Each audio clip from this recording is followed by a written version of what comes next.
Welcome to the Gig Show. I'm your host, Jim Dorman, and my co-host, Dan Cody's not going to be here today, and I'm going to miss him, so just in case I ramble on a little bit too much. But for those of you that are new to the Gig Show, we like to have entertainers of all sorts come on the show and talk about their gigs that are coming up in the world of entertainment. And today we're very pleased to have two members of the creative team from the Company Theater. Zoe Bradford, the co-founder and artistic director and president, 5-time Moss Hart Award winner, and Michael Hammond, the managing director of development, who has directed and acted in many shows over the years that I've seen, both at the Company Theater and other places. Together they worked on Paragon Park as an original show back in 2012 that also appeared in 2020, and they've combined again to work on Born to Do This, the Joan of Arc rock opera, which is going to premiere July 28th. It's about, in their words, describing the show, the Joan of Arc rock opera celebrates how an ordinary peasant girl accomplished extraordinary things through faith and courage.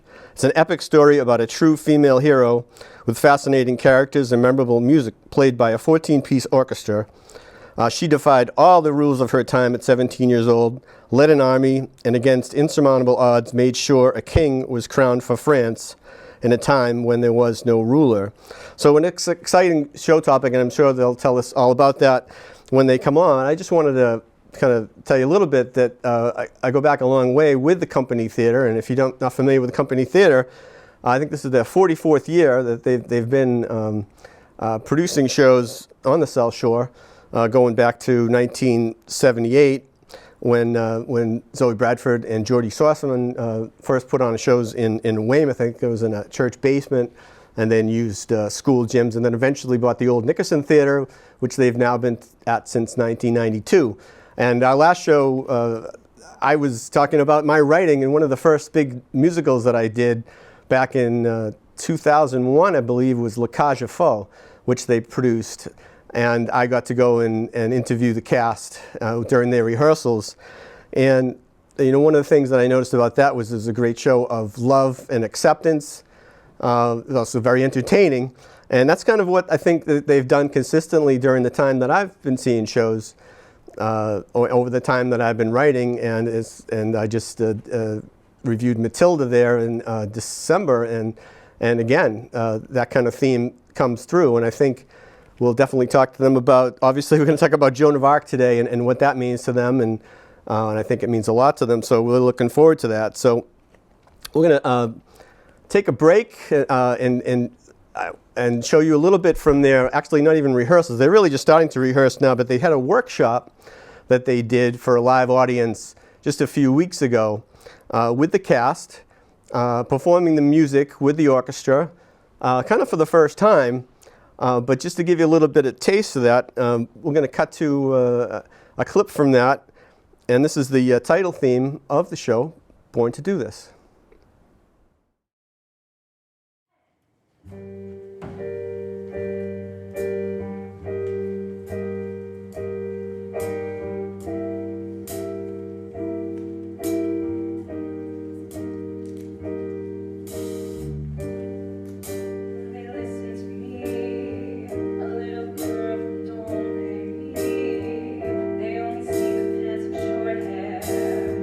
They think I play a part, but this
back, and welcome to the Gig Show. Our guests from the Company Theater, Zoe Bradford.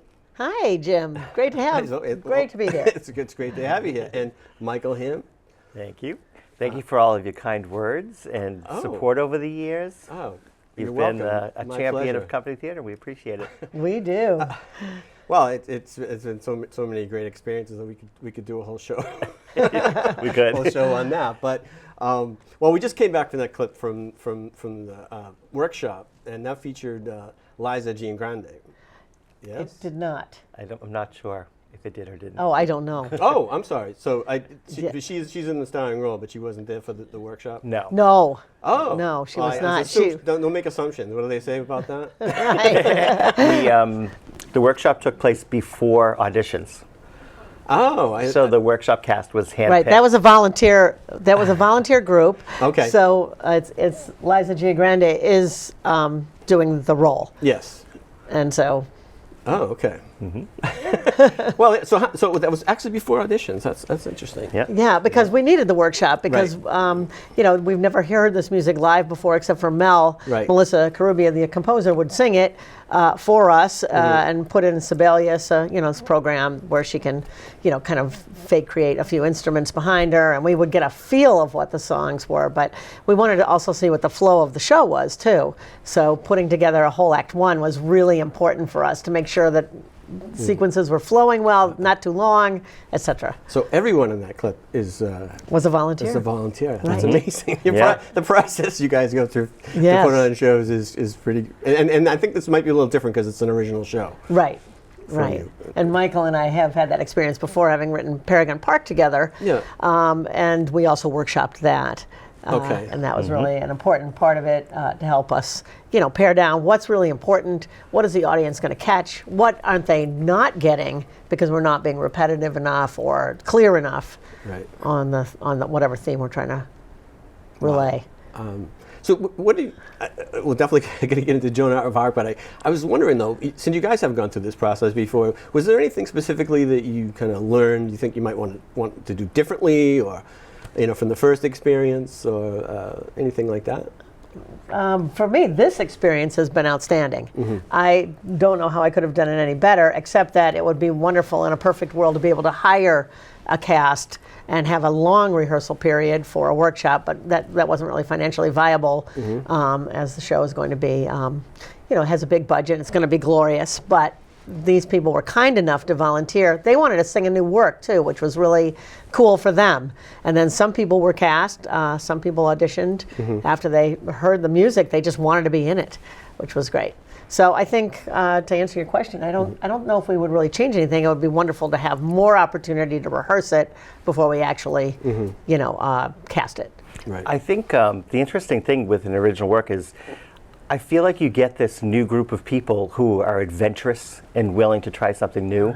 And I remember the first rehearsal of Paragon Park that the cast comes in and they're just so trusting and they're committed and they're making the music sound spectacular, and you just can see on their faces that they're inspired and creating an original role, an original work. And I just think it's incredible to watch. It's kind of a different breed of people, I think, that trust you and are willing to do the work. It's nice. That is, it's very exciting. And Mel Carubia has been our education musical director for quite a while. So a lot of people know her, young people and adults. And, they'd never really heard her compose like this before. She has a band and she does alt rock, So this is a whole different thing for her. And she's really mastered it brilliantly, I think. I don't know if we get into the music before we get into the story, but I think it's okay a little bit because another thing that I got out of watching the workshop of Act One was just how kind of catchy and the variety of music and I don't know, just kind of some dynamics there that really kind of drew me in. That's great. Yeah. I think Michael and I both were.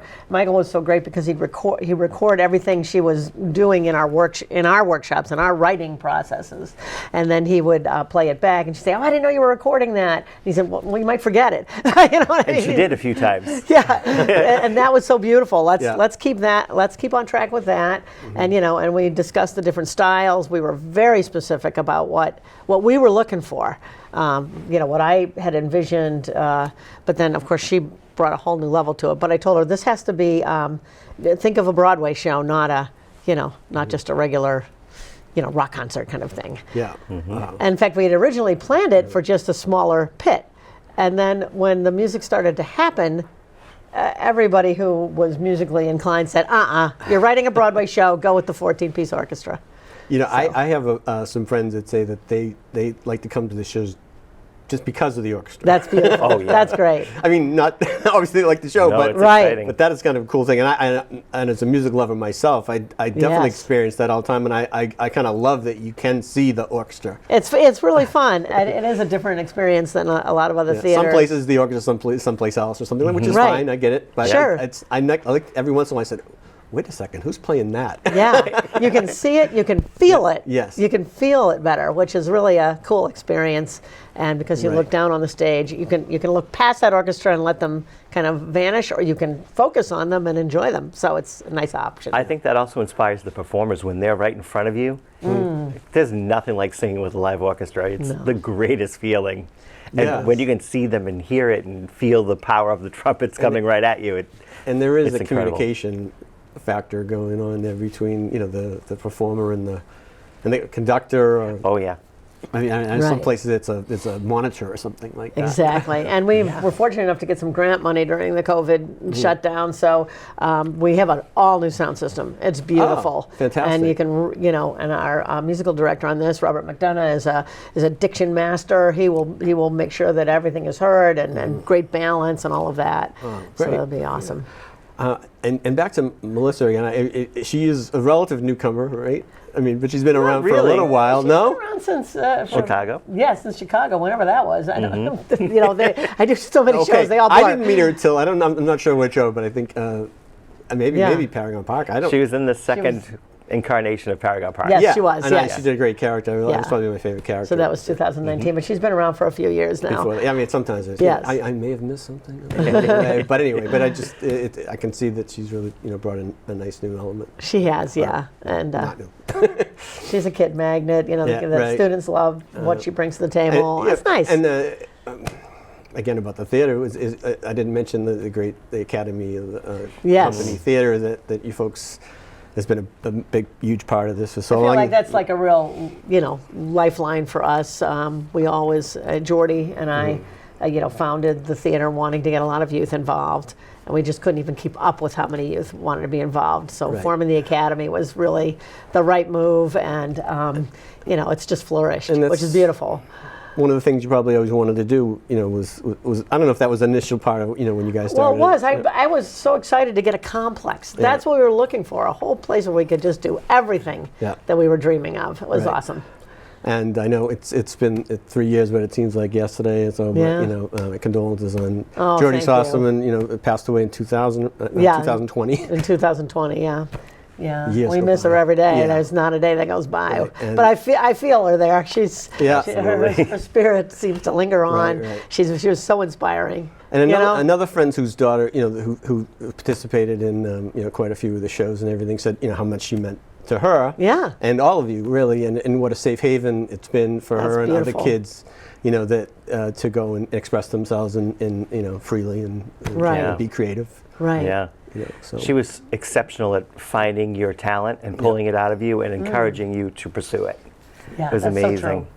And one of the beautiful things about the Academy is we now are working with children of past children of company theater. There was Todd Merritt was a child in the children's ensemble of Evita, and now his daughter has grown Oh, up, yeah. and she's in the shows, and they're in shows together. It's incredible. It's beautiful. That's yeah. fantastic. Yeah, I love I'm that part of it. Not surprised. Well, let's see. Might as well move to Joan of Arc. Yeah, Absolutely. Great. What we're here to Great. talk to. I mean, that how sounds did this? fantastic. How did this come about? With this idea? Well, after we had our great success for Paragon, I had said to Michael, I'm looking for something else to do. I've got another show in me, at least one more, maybe more. But, we were reading different books. I said, maybe you want to help me again, or we would partner or whatever it was. And nothing was jumping out. And truly out of absolutely nowhere, this just thought came into my head. It was almost like a voice saying, Joan of Arc, write about Joan of Arc. I'm like, why am I thinking of that? And I was at a concert in Cambridge with our musical director, and Mel was there, and I just walked up to her and I said, I got an idea, a rock opera about Joan of Arc. What do you think? She's like, ha! She just laughed, you know. But then I went to her again, and I presented the idea to Michael, and then went to her again, and you know, I got her excited about it, and then started researching, and then we started doing meetings and so on, and then it all just exploded. It was great, and it has taken about 5 years to produce this. Oh, I can imagine. To make it happen. I would think. The research is huge. I had to start, actually, if you don't know about France's history, I started off with children's books, so I had a clarity of what was happening, you know, of who was what, and there's so many characters involved and so much going on in the 100-Year War, and why the 100-Year War lasted 100 years, and so on. I just wanted to know the backstory of it all. And then once I had a handle on that, then I went into you know, more mature research, and I just couldn't stop. It's a true rabbit hole. People call it that. It is. But I you know, so the first meeting where the three of us were together, and I said, let's talk about this after I've done some initial research. So I came up with this diagram, and I said, and I just started drawing. So I said, okay, so let's base all this thing. I'm going to put a sword right in the middle because the sword was so important, and it has a wonderful story behind it, her sword. So anyway, there's 3 paths that you can take, that I chose to take while discovering her journey. One was historical, one was legendary, and one was mystical, you know, more of a religious type of thing. So, you know, I started with the date she was born and where she was born, and I marked significant events all along. I made the sword her life, and then just who she's meeting, what's happening. She was 11 years old when the Archangel Michael appeared to her. And he appeared to her many times, and other saints did as well.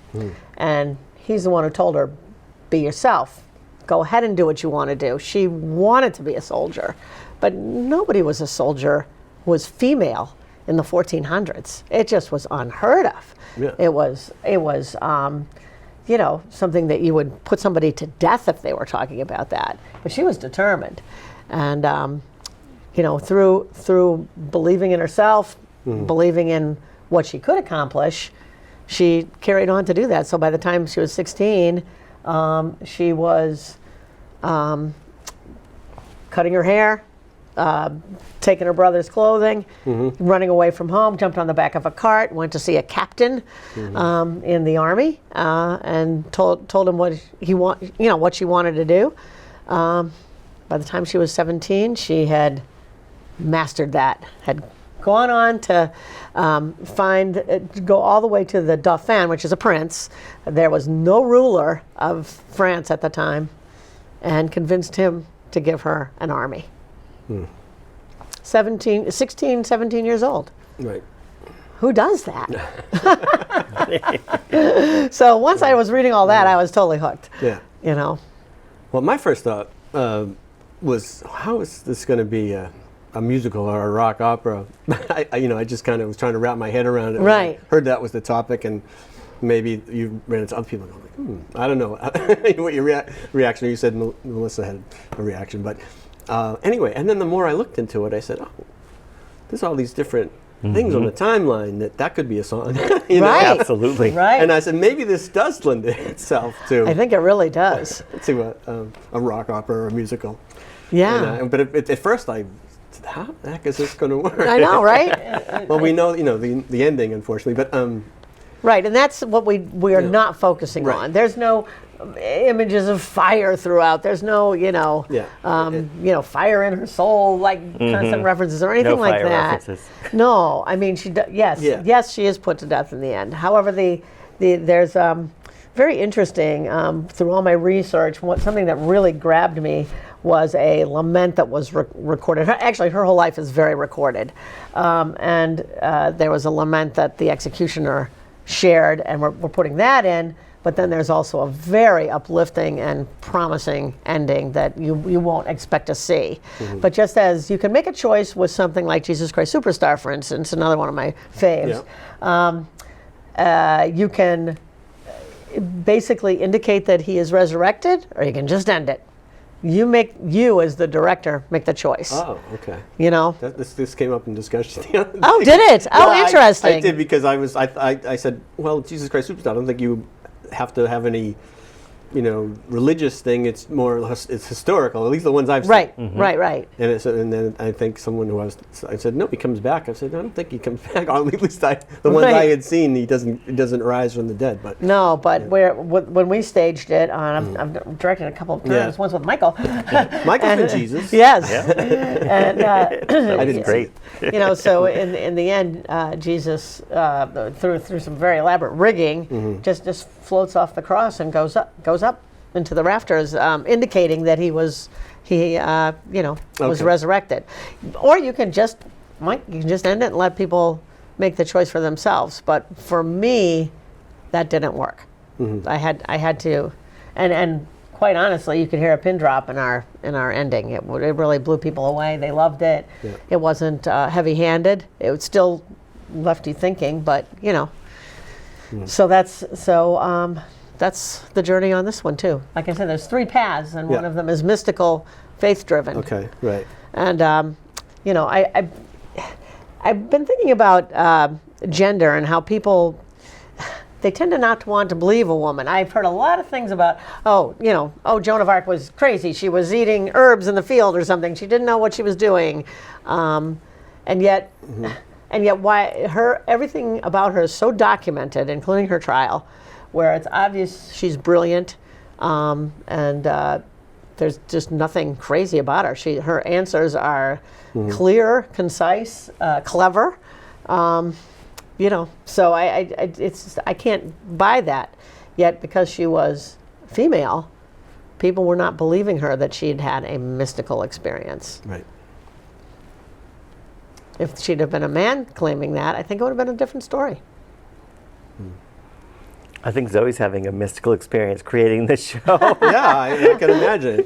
Watching her write has been incredible. It's pouring out of her. Right, and I mean, I think you've said that it has relevance to today. I mean, can you? I feel it does. Expand on that? Yeah. Don't you think so, Michael? Oh, absolutely. Yeah. Yeah. Because women need a voice. They still need a voice. There's things that are going on in the socio-political world that make me sad. That I'm like, well, I feel like we're going backwards. And Joan was a voice for her people, for all her French people, but also a voice for women. And I think she speaks strongly to the LGBTQ community. Not to say that she was anything like that. She was so focused on what she had to do that I couldn't even make the claim of, just because she liked to wear guys' clothes, was she, that's a stretch. However, we have presented in our show two different romantic interests, which were documented as historic. Oh, okay. I was wondering about that because I did see that. Yeah. Pick that up in the workshop. Yeah, and she is a person of great love. She carried love with her very strongly, which is a beautiful thing. And so I can see where she would have been tempted, if you will, to get into a relationship, be it male or female. We have both going on, but she had a mission, and that was more important. There was so much violence around her, so much tragedy, and not to make the English the villains particularly. I never even really thought about it that much until I started this project. But they really wanted to own France and were taking it at all costs. Right. And so villagers and people who were just common people were suffering enormously. Children were being stolen and put in cages. Women were being, abused. Men, the cattle just like slaughtered and left. The fields being burnt down. I mean, if you live that, if you were born into that, and you see your whole family and your friends and your people, she felt like she had to fight for something. Right. Well, I mean, those times are tough now, but I mean, I can't imagine. Some of the things back then. I mean, it seems like it wasn't maybe as clear on different countries like England versus France. I mean, we have like different sects or tribes, or I don't know. Sure. There was a whole group of people who were French who they called themselves Burgundians who sided on the side of the English because they saw the French going down, so they wanted to be on the winning side, and they jumped onto that. So, you know, Right. it was her whole. aspect She of was it. all surrounded by the English in her area of France. So, it was a scary. It was a very scary time, and this was 80 years into that 100-year war. Wow. So. All right. So Michael, when do you get involved in this, and how does that process work with you two? That was fun. Well, we wrote Paragon Park together, and it was, you had mentioned the experience, and that experience, every single thing fell into place perfectly. Like we got a news crew to come and film a rehearsal, and we hadn't opened and the tickets were all gone. So we got the press we always wanted, but we didn't need it because there were no Right. tickets to be purchased. You know, so that was an unbelievable experience. And to me, it felt like maybe that was a once-in-a-lifetime thing, and you know, maybe we didn't have a show in us, or maybe we would never write a second show. And so Zoe came up to me and said, "I have an idea for a Joan of Arc musical," and I was just like, if Zoe Bradford said she has an idea or an interest in anything, you just run with it. Because in my long history with Zoe, I've never seen her not succeed at anything she attempted. So in my That's mind, kind I'm of you to thinking, say. this is a given, this is a hit, this will be incredible. And it has been incredible, you know, and Mel Carubia comes on, and, you know, we're meeting about music, and she has this unbelievable way of, Zoe pours everything out onto a page, and Melissa will take it. She puts headphones on, sits at a piano. 20 minutes later, she throws them off, and she says, "I have a song. Come listen to it." That's so cool. And That's awesome. 99.9% of the time, we're completely blown away by the music. And I've been singing every song from the show, and every time she writes a new one, that replaces the old one. And now I have this jukebox of Joan of Arc songs in my head that play constantly. But wonderful. Yeah, it's been incredible. I think it will be a hit. I think Michael's right. I think we definitely have a hit on our hands. It's something new. It's something fresh. Yeah. You know, nobody has done this before that I'm aware of, or that was successful at it. And rock opera, you know, she was cool. She needed that, you know, she needed that edge to make her The songs exciting I've in a heard so modern far. way, you know. And we have and so Michael's experience with the writing process was great to bring him on, because you know it's great to have a sounding board and somebody who says, hey, you know, let's look at it this way or that, and let's get the visuals all together, and what is this show going to look like? And then we had just a wonderful experience hiring Rachel, who's a costume designer, who's worked at ART, and she worked on 1776. and she works for Boston Ballet and so on, and she is super excited about this show. So you know, there's. Well, let's talk about that for a second then. What can you tell me about the costumes? I mean, there's a specific period. You know, we were joking a little bit about Spamalot, and I was thinking, do you have anything? That's actually 1,000 years earlier. It is actually, You know, right. So, And it's you know, challenging because we have, armor is involved. In fact, there's a whole number about my armor, where basically it creates her as a sort of a superhero in a way.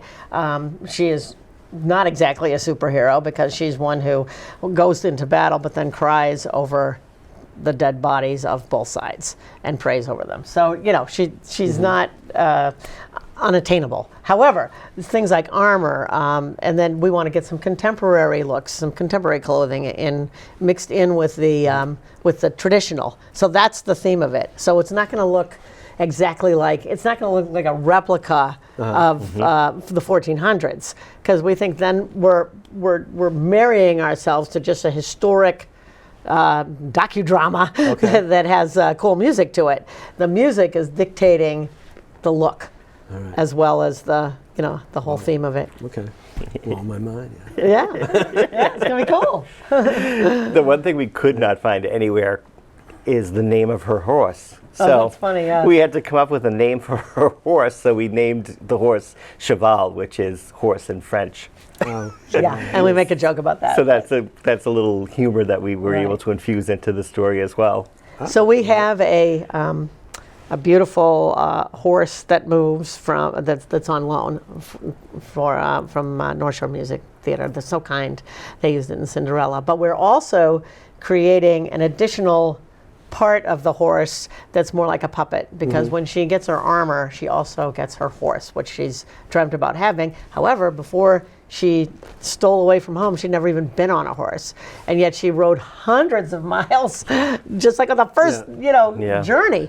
So she's remarkable in that way too. But when she gets her war horse, it's a big deal. So we've got a very talented puppeteer. Well, he's a sculptor, Alan Stoliker, and he's going to create a movable part of this horse with the ears moving and so on, so it can actually interact with her in that moment. Should be pretty cool. We took out a map to see exactly how far she traveled. Right. And then we calculated how fast horses travel. So we decided that she took 3 days to get from point A to point B at one point. 3 days on a horse. Yeah, that's not easy. No, absolutely. I mean, nothing's easy back then. Right. No, nothing is. Right. No cell phones, no GPS. No. So true. Any other any moats or drawbridges? Well, now that's a great question. Now Ryan Barrow and I, we've talked a great deal about the set, and he's very creative. He's been our tech director for quite a while now, and for several years, and he does some of the designing just himself on his own. Now he's awesome at it. So I said, I want your creative input on this because I'm so close to it, and I know you can come up with great things. So we have. When I saw when we produced American Idiot some years ago, so that's a true rock thing.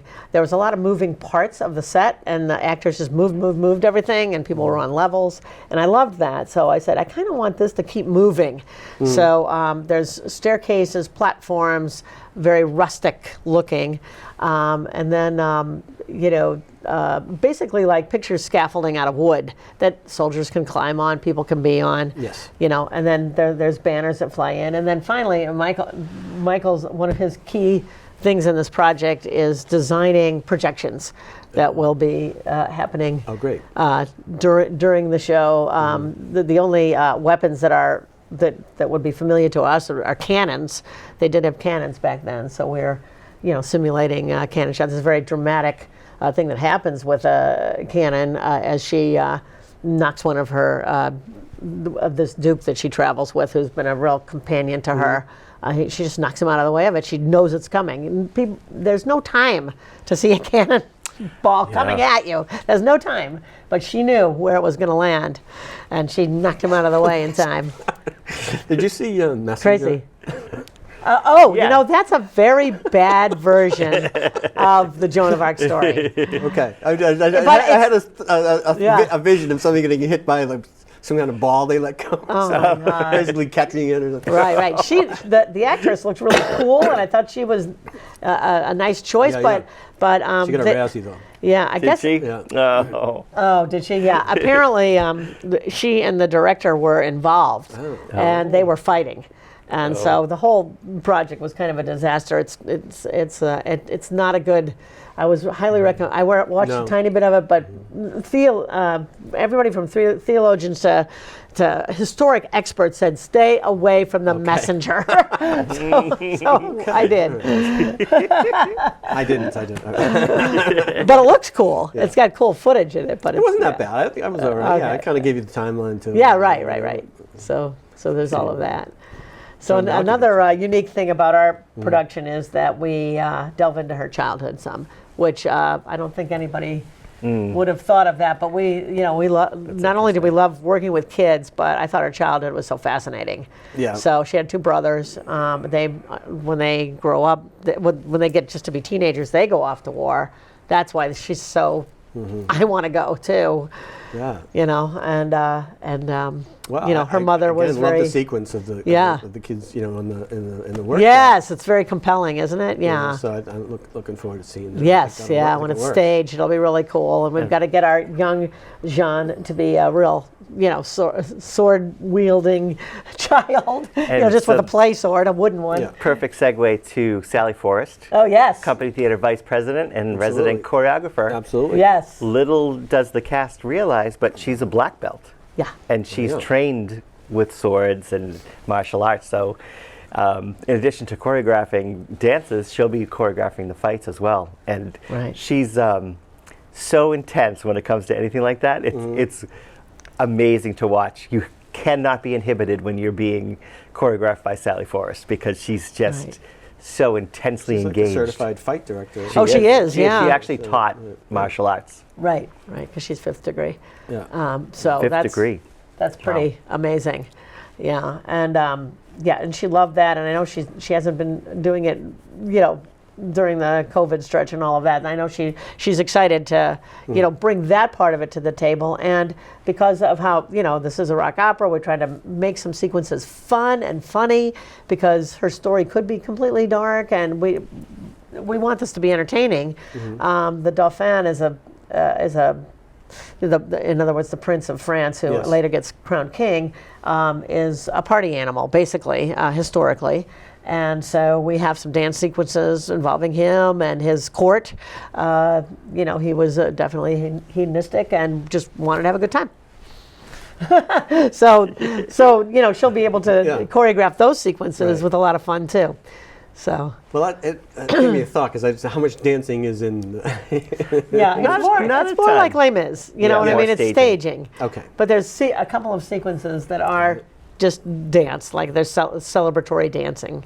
Jean arrived at a party.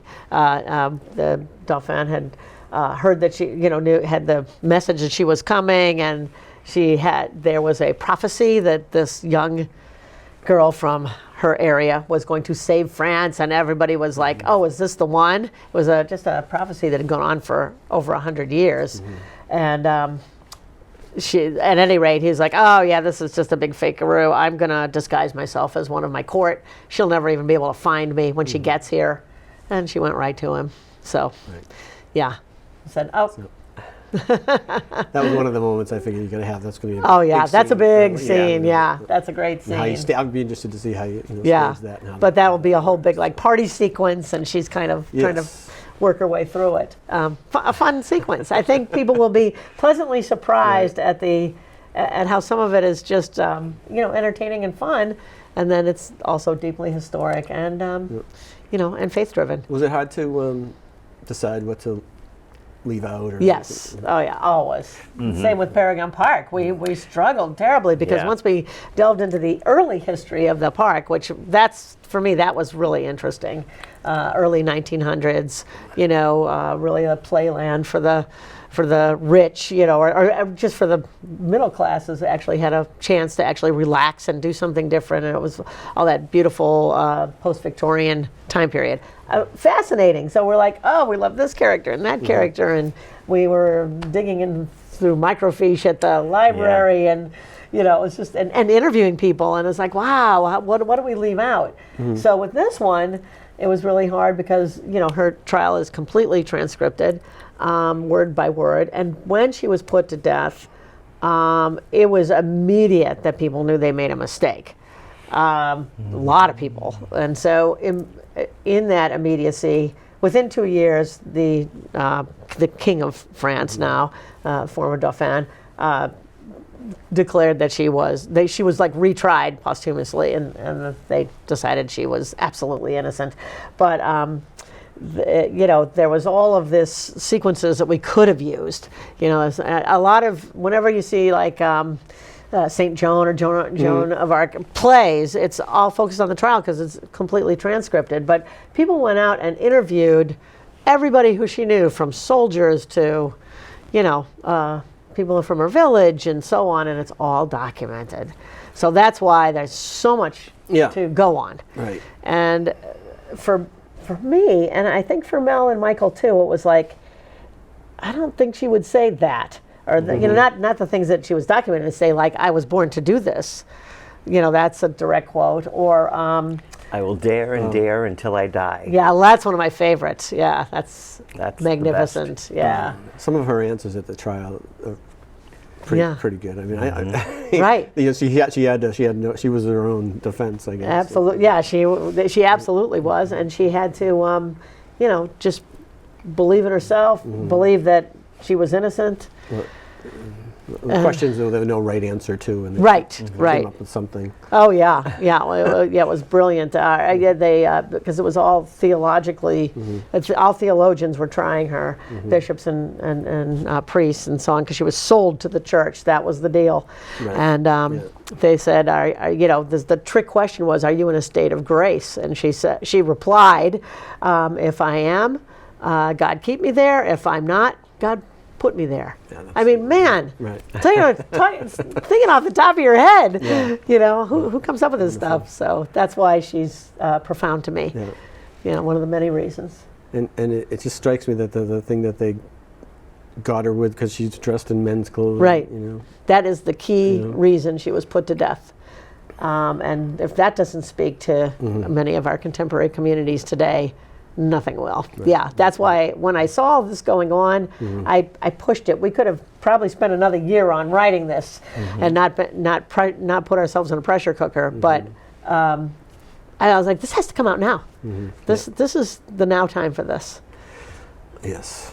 I'm just curious. So if you wrote a scene, like, so do you write a different scene, or do you like add to it, or how does that work? Actually, when we wrote Paragon Park, it was extremely collaborative. So Right. Yeah. we would sit across from each other on laptops and have conversations as each character. Yeah, it was really fun. It was. And It was a blast. We would switch roles and genders and Yes. just whatever we felt like playing that day, we would type some Because there's a dialogue. lot of words, Right. so we were just doing the dialogue. Yeah, so this one, I would say, I was very passionate about that project, and I was hounding Zoe for years to write it.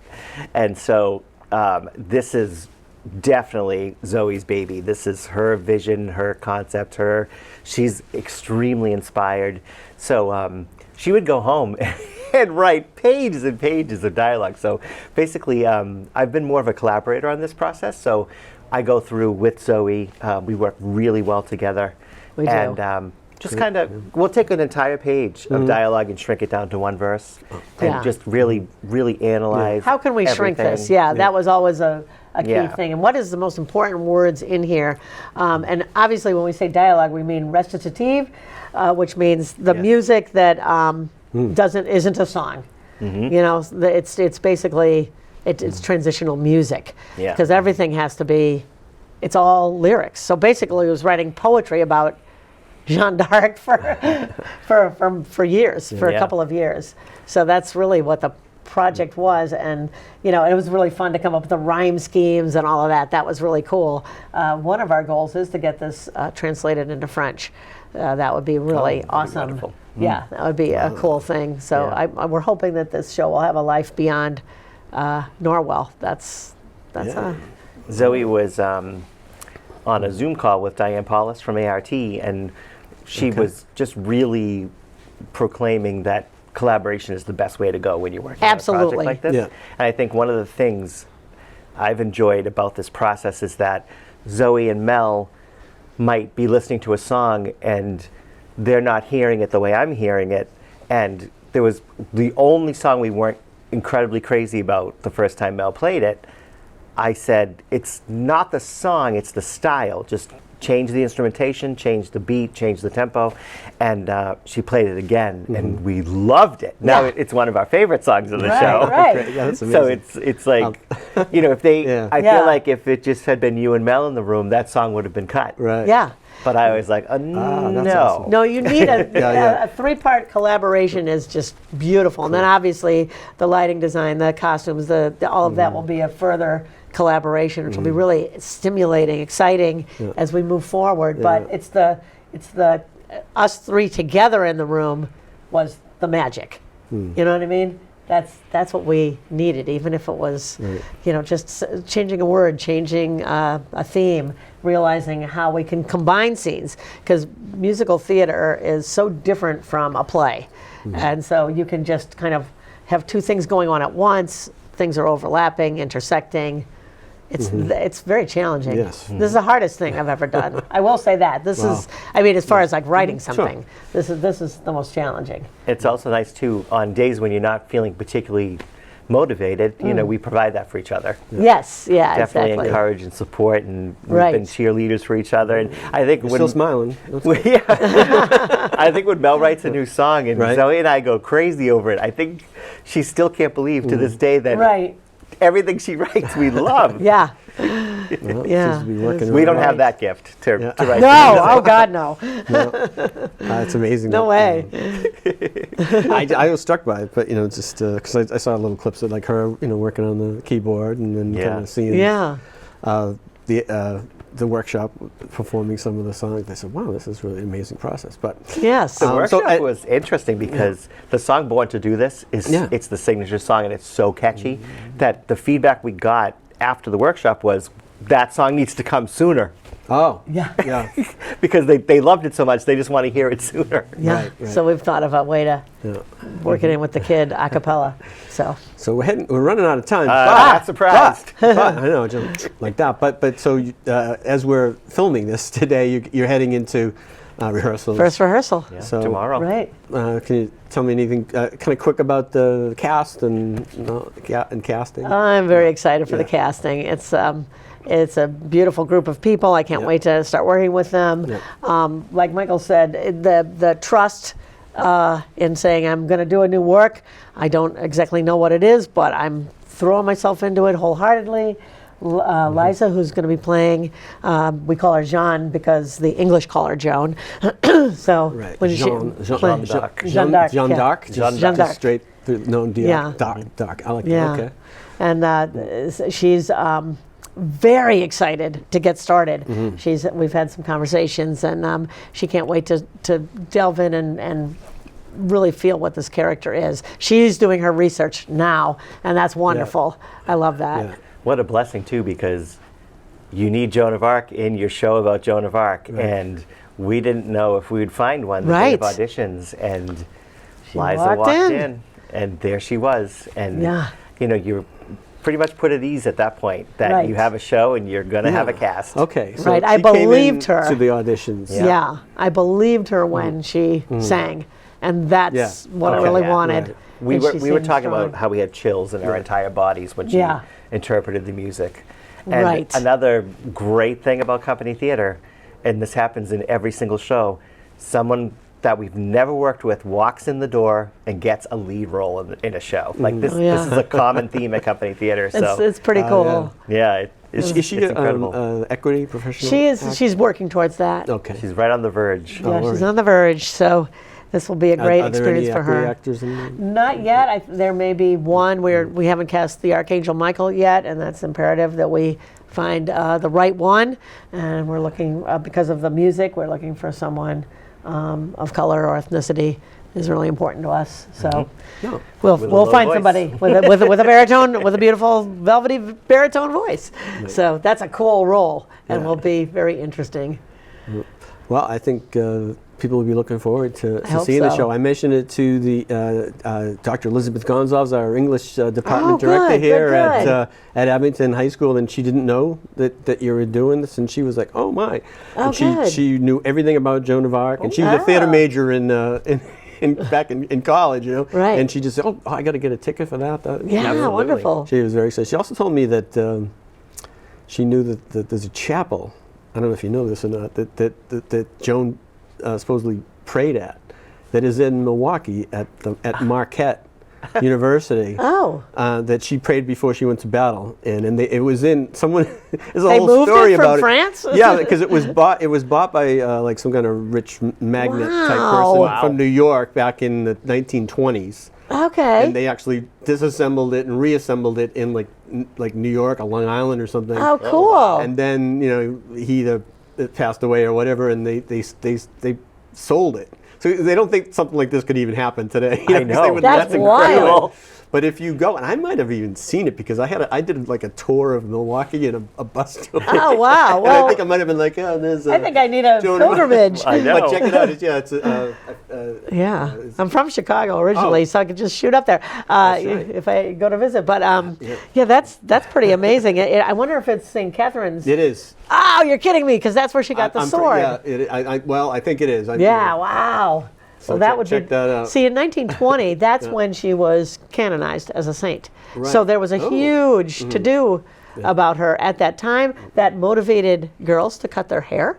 Interestingly, the bob came Right, into fashion okay. because of Joan of Arc. Probably a lot of Jones. Yeah, there were a lot of Jones. Yeah, in fact. My mother was Florence after Florence Nightingale. Oh, see, that was another. Right, exactly. There were a And lot of I Jones. don't, even though it doesn't have much to do with the show, what we're talking about right now, and I don't care how much time we have right now. I always remember when you guys did Will Rogers Follies, Yes. and I took my mother and to come see the show, Yeah. and you and your co-star And Yeah, and yes. yeah, came out. And after the show, to talk to my mother, so she was Aw. about 90 at the time. You know? Oh, how wonderful. And so it was the Yeah, nicest, That's nicest great. thing. But you know, Yeah. one of your many great performances. Oh, thank you, out there. thank you. Rope tricks. you know, it's Yes. funny. Yes, you Just worked a- on that. Yeah. That was interesting. Just a very quick story. I read the audition notice Yeah. for what was required to play Will Rogers, and I said, "Well, I can't do any of that, so I'm not going."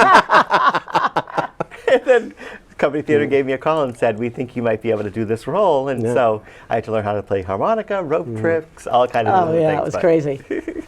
Well, as we mentioned, my night job is a custodian here. Sometimes I Fantastic. have the vacuum out, and I'll think of you as I'm winding the cord around the staircase. I'll or teach you something. how to do I it. said, if Michael can do it, That's Yeah. right. I don't have to go down the stairs to get it off. I can just come. You only have to know one thing. It's like putting on a jacket. You hold Yeah? the rope a certain way, like putting on a jacket, and then you twirl You it. still do it once in a while? I still could though. It's like riding a bike. Anyway, so Oh, that's it wonderful. was fun stuff. That was a good show.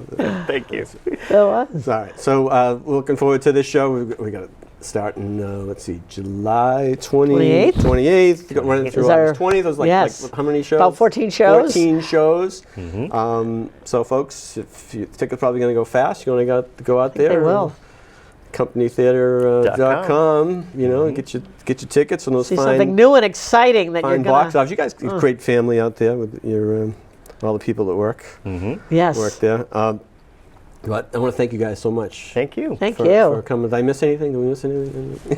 I don't think so. No, I just, St. Catherine's Yes. Church, I got to get up there All because right. that's where she found her sword All under right, the altar. Yeah, it's right in the middle of Bing. Marquette University. I think you can check it out. That's You know, crazy. They've worked it out. So Oh, it's wonderful. It's so great yeah. to talk to you, Jim. Thank That you was as well. wonderful. Well, hey, thanks, folks, for tuning in to the gig show. Hope you enjoyed it. And again, if you want to get out to see Joan of Arc, Born to do Born this. to do this. The Joan of The Arc. Joan of Arc Rock opera. I opera. like it's not Anne or it's the Joan of Arc Right. rock opera. Hopefully, we'll be hearing more about that in future incarnations of it. But anyway, so we hope you'll tune in the next time.